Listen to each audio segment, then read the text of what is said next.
I'm back. Blessed afternoon. What's up? Alright, I went all day. Went all day without pulling on it.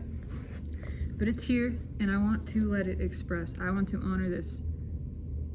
There's a big part I can see within me that wants to run, that wants to distract from the feeling that is here.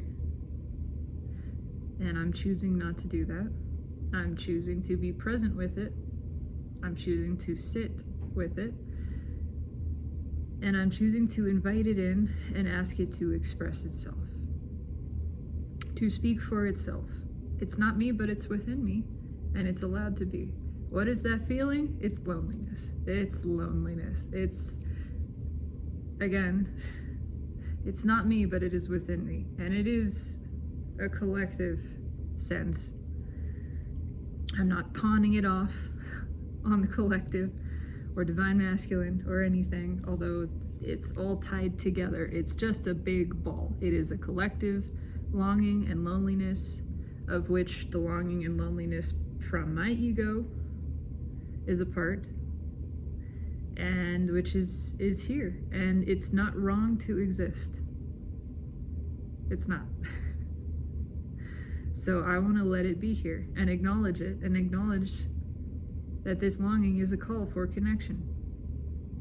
It's a looking away from the connection that exists, ultimately. That is what it is pointing to. The pain of this longing, of this feeling of separation, is so painful because it's a lie. Because it's looking at something that is not true and believing it to be true and putting all of this stock in it. And so ultimately it is serving connection. It's pointing to connection. But I'm not trying to tell it. I'm not trying to take it there immediately. I'm not trying to tell it to turn around. I'm appreciating it for what it is. It's here. It's right now. It is a part of this present moment as it exists, and it is loneliness. And I'm not trying to fight the tears or force the tears. They're right there. They're right there. They were right there a moment ago. It's what it is. I am going to pull some cards because I just want to help this express. I want to help this flow through me. Not for any reason other than honoring what is right now. I'm not trying to move it. I'm not trying to change it. I'm just honoring it. It's right here. It's this sort of band that is kind of steaming upwards. It's a weird sensation. It's different than the way I have felt it previously. I don't know what that means. And I'm feeling just the lime green and yellow, but they're muted. Yeah. I want to do something. Why can't I just do something? Just do something. It is always ego that judges itself, that finds itself lacking and insufficient. I want to be seen. I want to be heard. And I'm not even speaking. Why am I not speaking? Why am I so afraid? Why do I want so desperately to be seen, and yet I'm so afraid of being seen for who I truly am? I want it and I run from it, and it drives me crazy.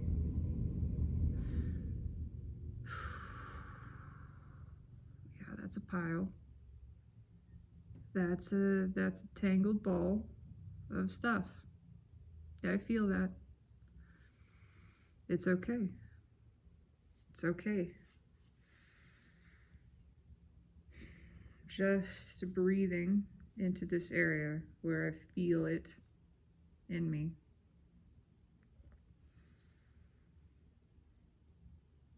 I should just do it. Yeah.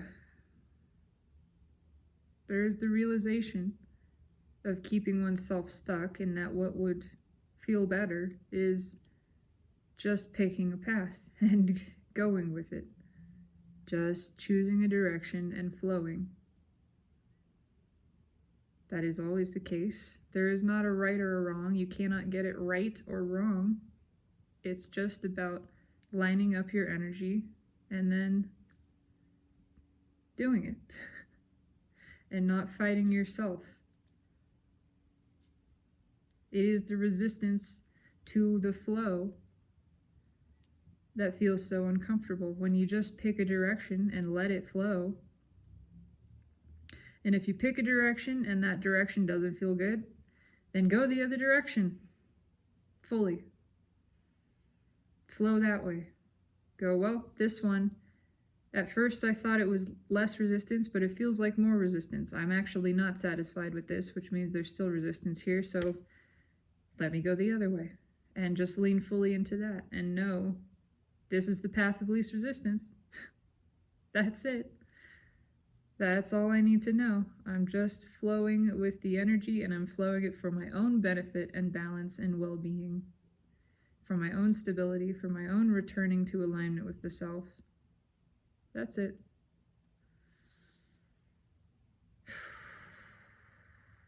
All of this indecisiveness, it's okay. It's okay. Step back from it. See. Separate yourself from the swirling of thoughts. Pick a direction. Send some energy that direction. Pick and imagine you are going this way. How does it feel? Do you feel an immediate resistance? Does it feel like relief, or does it feel like greater resistance? If it feels like relief, continue that direction. If it feels like greater resistance, pivot and move a different direction. That's it. There's nothing so serious.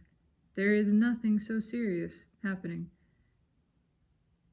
And you see in this mental exercise, emotional exercise, how it is not about an outcome. It is about following the flow of energy that feels the most good feeling to you, that feels the easiest to you, that has the least resistance for you.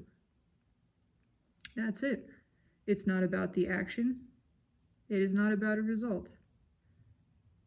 It is about feeling within yourself, first understanding that you are holding yourself in a place of resistance and tension, and that's where the discomfort comes from. And you have the power to release that discomfort by making a choice. Just a choice. There's not a wrong choice, just pick one. If you're torn between two flavors, chocolate and vanilla, we'll just make it simple. If you're torn between chocolate and vanilla, and you can feel yourself going back and forth and back and forth and back and forth, and you can't decide, and you feel the frustration, that heat, that tension rising within you. It's heat. It's literal heat. It makes you sweat. Recognize first your thought has become tangled and dysfunctional. That's okay. Step back from it. See that that's where the tension is coming from. It's not about making a wrong decision at this moment. It's about making a decision at all.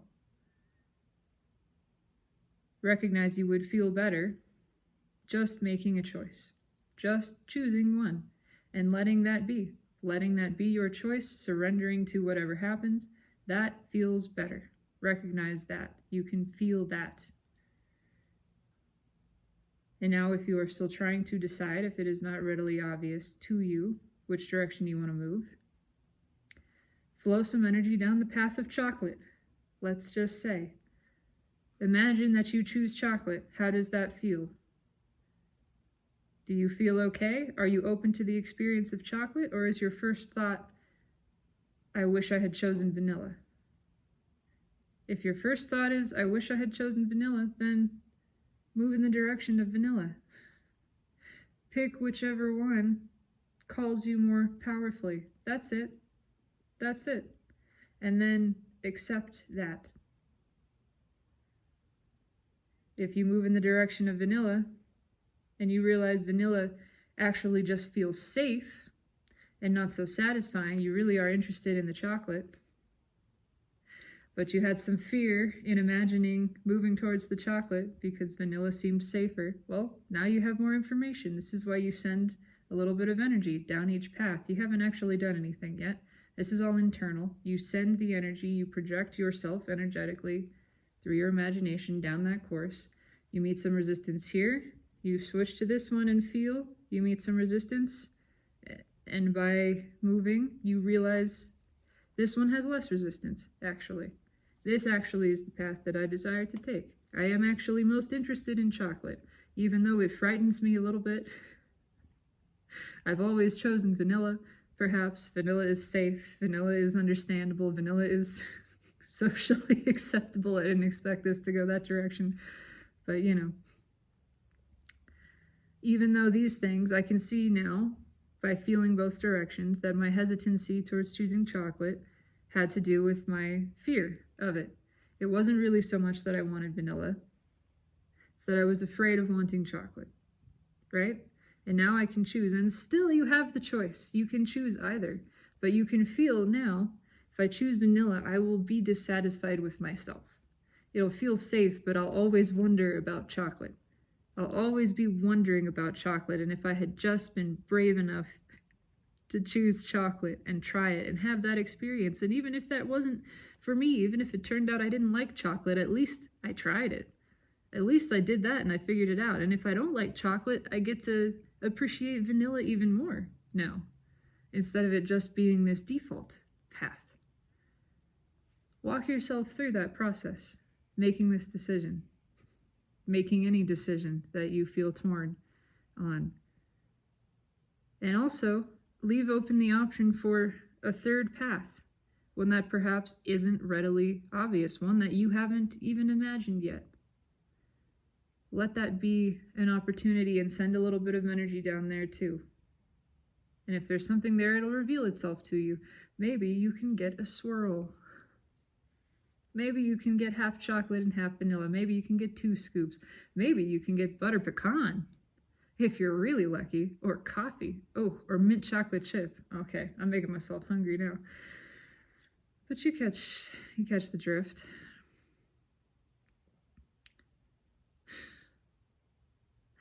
I am assisting this energy and seeing in bringing levity to a decision-making process because it feels indecisive, it feels torn, and it's beating itself up about that.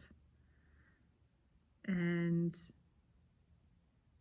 that is understandable from ego's perspective. That is what ego does. It makes a big, hairy deal out of everything because it identifies so strongly with this world of form and because it perceives lack and it perceives failure, which the soul, which the highest perspective, do not exist. That's why the perception of those things feels so very bad, because they don't exist, because you are in your consciousness believing in something that isn't true, and the rest of your being is screaming to you, that's not it.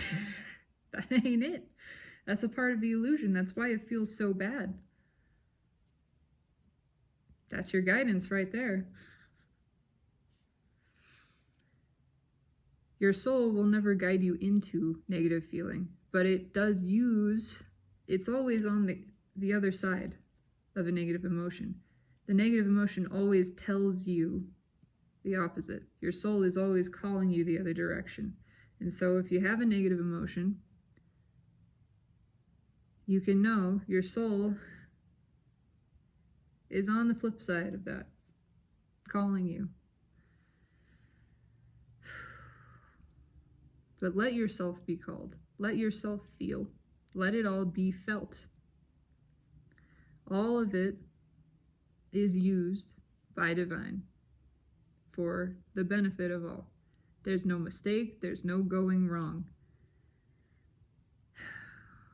Even in being tangled up in indecision and painful emotions, your soul is still giving you guidance. It's still calling you. You just have to understand the nuance of how to follow it from that place, from that perspective. It's easier, it's clearer when it's just a pure positive sensation. It's a little more confusing, perhaps challenging, but we are up to the challenge, and the challenge always helps us grow. When we are in the place of contrast, when we're in the contrast, feeling it, feeling a contrasting emotion, which is to say an emotion that is not in alignment with the self wants that. The self wants you to experience contrast. The self wants you to feel that emotion, but not get lost in it. To remember, to be in that space of the contrast, of the feeling, and remember what it means. What does this pain actually mean? I'm feeling it, yes. What does it actually mean, though? I'm aware.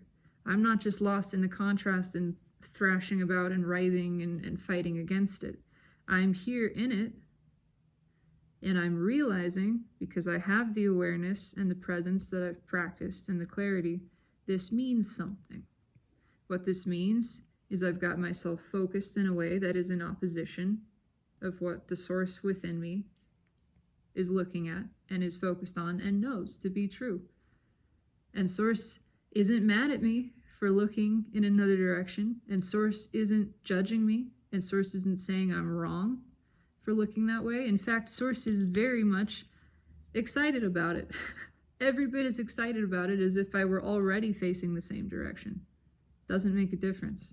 Source, in fact, is grateful for my willingness to experience the contrast, to be in it, to feel this, because I'm adding clarity to the flip side of it. And source is receiving that clarity in this moment and expanding.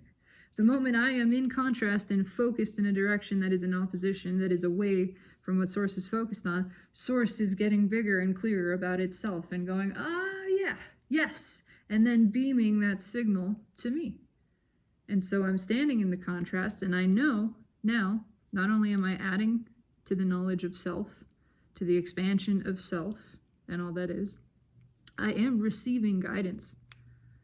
And that guidance is just a nuanced form. It's a different version. It's understanding this pain is pointing me the opposite direction. That's what it means. So now I'm in the contrast, I'm in the pain, I'm feeling the loneliness, the longing, and understanding what this means is I have increased connection. I have increased companionship. I have increased recognition. I have expanded those things for the self. And furthermore, those are the truth. The pain I am feeling, focusing on the longing, is adding to the clarity, the appreciation of, the capacity for, and the ability to experience connection. And now, it doesn't even really matter what I do. It's all good either way. But if I want to feel good, and I deserve to feel good, and I want to feel good, now I have the direction to turn. I know where to turn. My loneliness is pointing to the opposite truth, pointing to my connection. And now I can feel myself into that space where source is standing and beaming and calling me and saying thank you for experiencing that which you call loneliness, because you have increased our connection. You have increased our awareness of, our understanding of, our appreciation for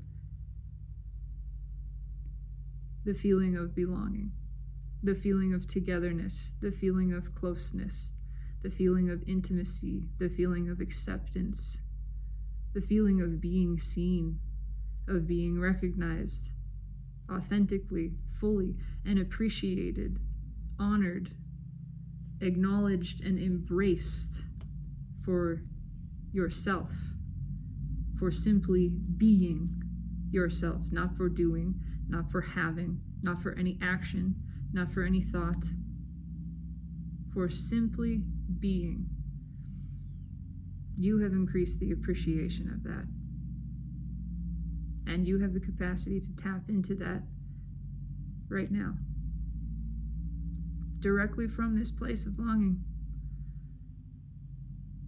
And even with the longing still there, because it doesn't have to go away. That too. The longing doesn't have to be gone for the truth of your connection to be known. That's another magical thing. You can surrender to the experience of the longing, the loneliness, the pain, whatever it is, the unhappiness. You can acknowledge that it's there and simultaneously have the awareness that that does not detract from your true well-being, from your connection. Your connection and your ability to feel it exists simultaneously. This feeling doesn't have to go away. It doesn't have to change. Nothing needs to change. You can let the longing be there, let it expand your connection, and stand in the space of the increased connection while the longing still exists.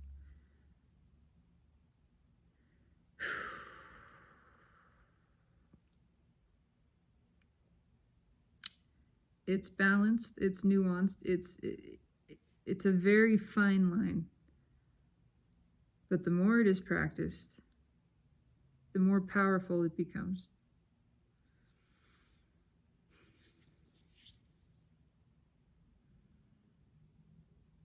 I was going to pull on this, but I think that's actually a good place to leave it. I'm going to leave it right there.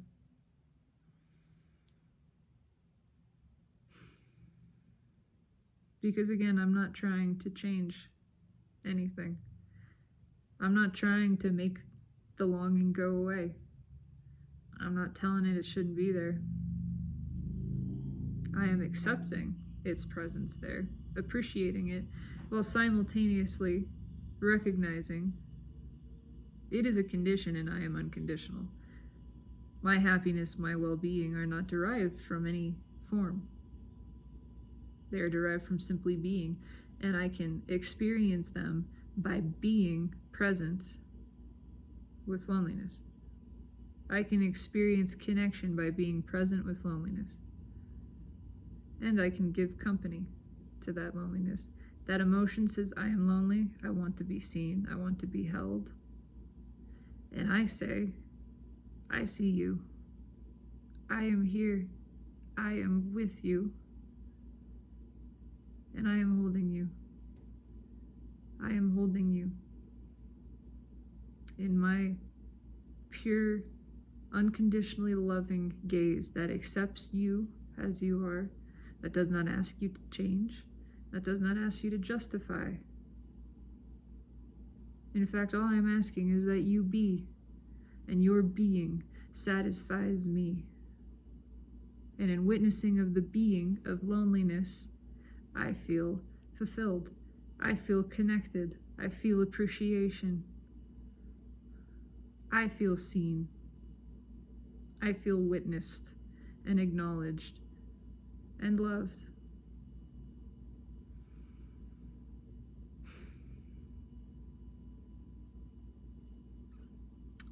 And I'm going to leave it right there. That's it.